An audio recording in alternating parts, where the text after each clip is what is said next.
Well, it is happening. They are here. There you go.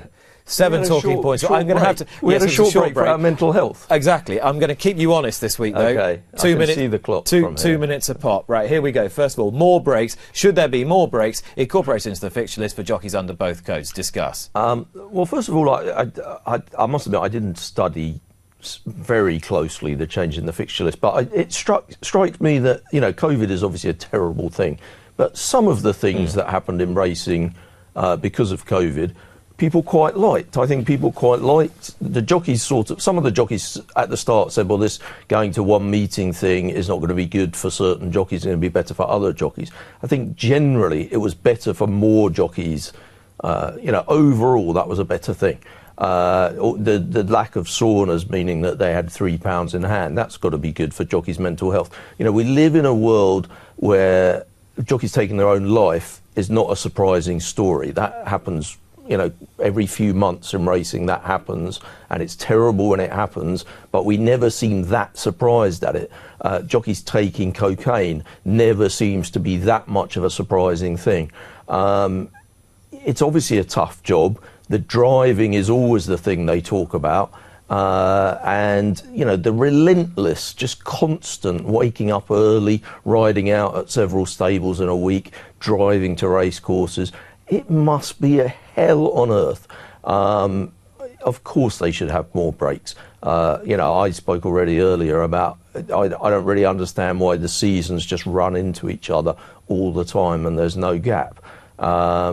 It's just got to be a good thing. I don't really understand the argument against it, apart from the fact that racecourses in this country have got too much power in the whole, kind of way that all the various institutions in racing. It's a complex ecosystem, this, isn't it? It's a complex ecosystem, but it's an ecosystem where racecourses are always the strongest part of all of the myriad of organisations that run racing. That's because of their extensive ownership of such a significant portion of the fixture list. Yeah, indeed.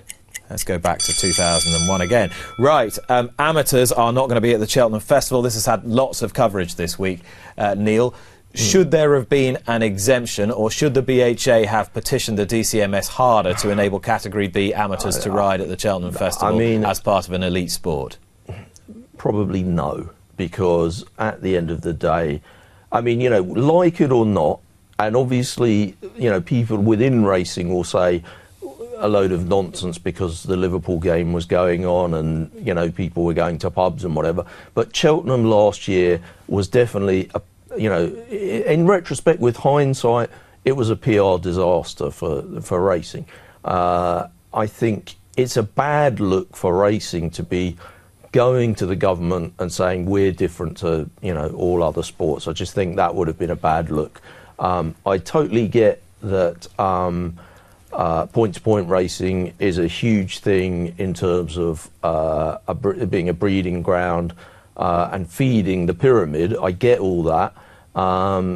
It's also a little bit of an anachronism, isn't it? Because, we have this thing in American sports where college football is an amateur sport and everybody's making gazillions in it, And I keep hearing people saying, well, I need to stay in point-to-point racing because it's my livelihood. And I'm just like, well, hang on a minute, I thought it was an amateur sport. How can it be your livelihood if it's an amateur sport? There's a lot of things that don't really make sense about it. But no, I think at the end of the day, it just would have been a bad look to go to government and say, racing has to be treated differently because we're special. The point that Sam Whaley-Cohen made was a good one. He was accepting it, but he said we've been undone by semantics here. And that is the case, true. But as was pointed out to me, a lot of regulation is about semantics. Yeah, and with regulation, you just have to have clarity, don't you? And I think it's quite hard to have little grey areas everywhere. Oisin Murphy is back. He hasn't quit, as you might think from that. He said he felt like quitting the sport. Yeah, it was in The Sun, wasn't it? So I didn't read it, I didn't click on it. But, they just made a story out of nothing, didn't they? At the end of the day, he had 3 months off. Hang on a minute. Hang on a minute. In defence of The Sun's excellent racing desk, who have broken about 3 or 4 really good stories this week. I've missed those, I'm afraid. I would say that they were quoting an interview that he had given to SportingLife.com's Charlie Webster as part of a series that she was doing. Yeah, I did see that. Yeah, I mean, he had 3 months off at the time of year where 3 months off cost the absolute minimum amount of money. You know, would that make you quit? Like, you've worked your whole life to get to a stage in an elite sport where you're one of the top participants, and jockeys are calling out for more breaks. He's got 3 months off at a time of the year where it costs almost nothing. I mean, obviously it costs quite a bit of money, but it you know, relatively to if he got 3 months off in May, June and July, it's nothing. He's not going to quit the sport. He was 1,000 to quit the sport. He's not come out of this too badly as it's transpired, has he? I mean, absolutely. 3 months was a fair enough. Yeah, in the end. mean, you know, I'm sure he'll be raring to go. I'm sure he's been in the gym every day, watching lots of racing. I'm sure he's probably had a holiday. I don't know. The COVID makes it difficult, doesn't it? But you know, it's probably not the end of the world, really. And there is a possibility that he'd end up in Dubai after a few rides here, though I'm not entirely sure where the land lies as regards what you have to do when you come back from Dubai, because at the moment the UAE is on the red list and you have to hotel quarantine, and there's not going to be any elite sports person exemption to that. Yeah, that doesn't sound great, does it? But so I mean, you know, if you think about Oisin Murphy's, you know, if you think about Oisin's 3 months and you compare it with Angus Villiers' 3 months, it's a doddle, isn't it? Well, best of luck to them both. Oh yeah, I know. I don't mean that to be to be bad. No, I know. I want to talk about Chris Cook, who has been an occasional guest on this programme, is a hugely respected journalist. He completed his final day on The Guardian this week as The Guardian has streamlined its racing desk. I mean, where to start? I'm presuming that Chris is not going to be lost to horse racing because he's simply too good an operator to be lost. But the first thing to say is that unanimously across the industry, everybody said, "Oh my God, Chris Cook, he's easily the best journalist. What the hell are The Guardian doing?" So I think we can tick that off. Chris Cook is brilliant. He's broken lots of stories. I think racing needs, you know, a lot of people crab the Racing Post, don't they? This happens all the time. People say, well, you know, they can't talk about Sheikh Mo because of, you know, whatever. They can't moan about bookmakers because, you know, they have a relationship with bookmakers, that kind of thing. So they're always talking about the sort of editorial freedom of the Racing Post being you know, impinged on because of its relationships in the industry. The Guardian, obviously, you know, I think they did have a Guardian bookmaker at one stage, or they had some kind of relation. But generally speaking, Chris was free to take on the industry and not to have to hold back in any way. And I think a lot of people have come out praising Chris, but also kind of slightly slagging off every other journalist, or sort of saying, well, he's the only one.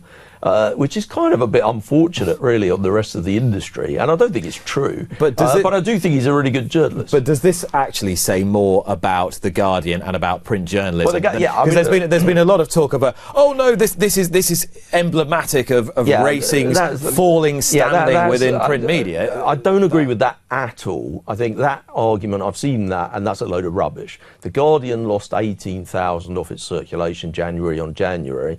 I think they sell about 200,000 print copies, or they sell 200,000 print copies. A lot of these newspapers give away quite a few, don't they? I don't think The Guardian do that with the you know, when you get on flights. Not that people get on flights anymore, but you know, a lot of the numbers on newspaper numbers are nonsense.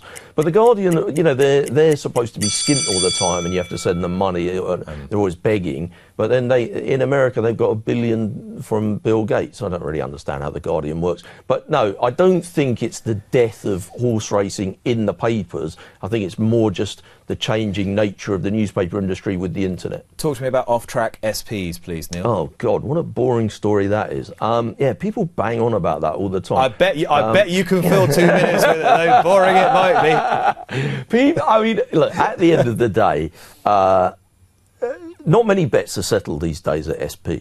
Way less than there used to be, you know, multiple bets and whatever. It is important, though, because so in the past, obviously the SP was formulated by the Press Association, would have a guy on the racecourse. There'd be a selection of bookmakers that were in the sample, and he would look at the average prices on the boards of the on-course bookmakers who were in the sample and make a return. and that would be sent back. And then that caused the major bookmakers to have representatives on the course. And if, for example, a Frankie Dettori Ascot 7 situation cropped up, they would send money to the racecourse, and that would depress the prices to get the SP that they wanted. But that was all part of a free market. Presumably, if they did that, the other horses would drift because the on-course bookmakers would want to try and level up their book. There was criticism from time to time. The Grand National was a common one, that the big bookmakers would send money really late after most of the betting had been completed and people had taken their place in the stands, and the other horses didn't drift back, so now the over round for the race might go up to 160. So everything shortened. Everything shortened. And that happened every year in the Grand National. And some on-course bookmakers said, well, it's not really our fault, is it? We're getting our once-a-year bonanza and taking money. We don't really have a responsibility to the off-course industry. COVID's come in. Now SPs are being returned by an independent body that looks at the way the off-course industry is running. What it's actually happened is that at the thin end of the market, the favourites have been a little bit shorter.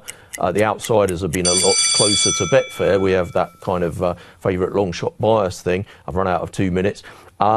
I couldn't finish. You said it was boring. It is a bit boring. But you're making it so exciting. Well, I'm not making it exciting, but it is slightly kind of numbersy and complicated. So we have that favourite long shot bias thing where the outsiders are too short generally on course compared with Betfair.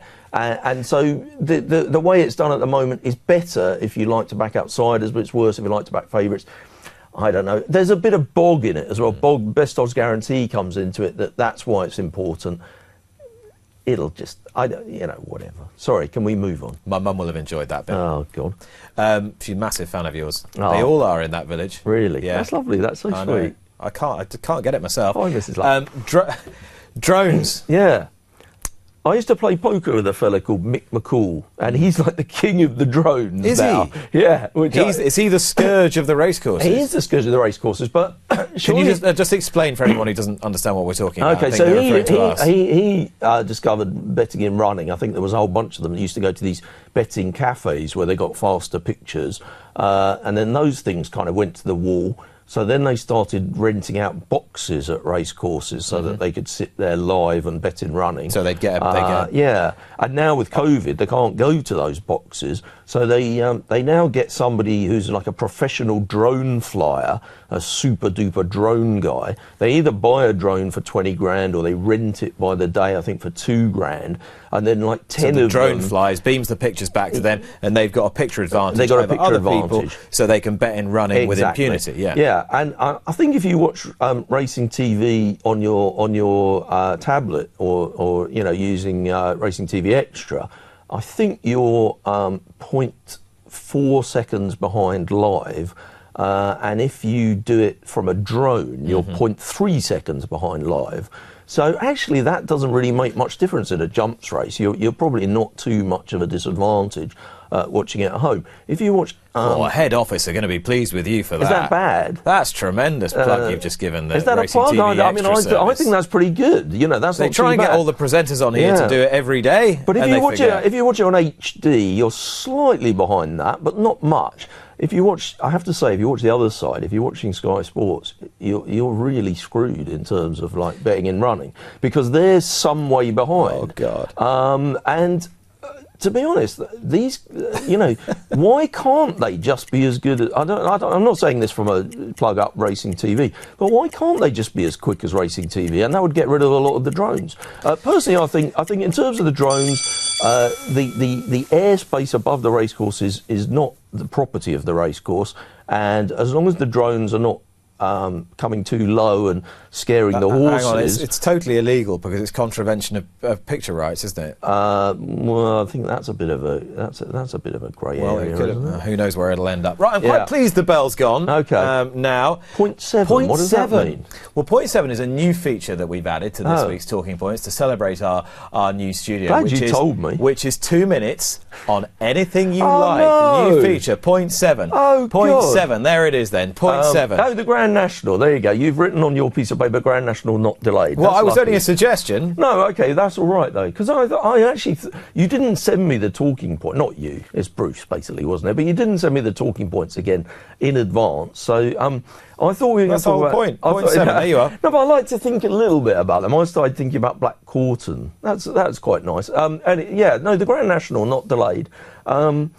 I think last week, Dave was on last week, Dave Yates, and he said it was a no-brainer that they should delay it to the Monday because you'd get the turnover from the betting shops, which kind of, I was watching it and I thought, yeah, but that does seem a bit of a no-brainer. But actually it turns out that the extra turnover you get from, if putting aside all the other problems of doing that, the extra turnover that you get from sticking it on in the betting shop and getting people to bet in the betting shop isn't that great, because actually people have already embraced the switch over to online, and so the incremental bonus you get, you can't just look at last year's shop turnover and say, well, we can add that to what we would get, because actually lots of people have switched to online in the last 12 months that would have bet in the shop last year. The other thing is, of course, that you mentioned media rights on the previous one. The TV rights are sold all around the world, and those deals have been done. It's like 30 countries take the Grand National, so you'd have to renegotiate deals. Although a lot of those TV companies wouldn't really have wanted to pay the money to have it on a Monday afternoon that they would have paid to have it on a Saturday afternoon. Presumably the cost of advertising on a Monday afternoon in Botswana or wherever it goes is different to what it would be on a Saturday afternoon. So I think it turned out, when you look a bit deeper into it, to not be, such a great earner for racing. And a breather, big sigh of relief as that brings this week's talking points to an end.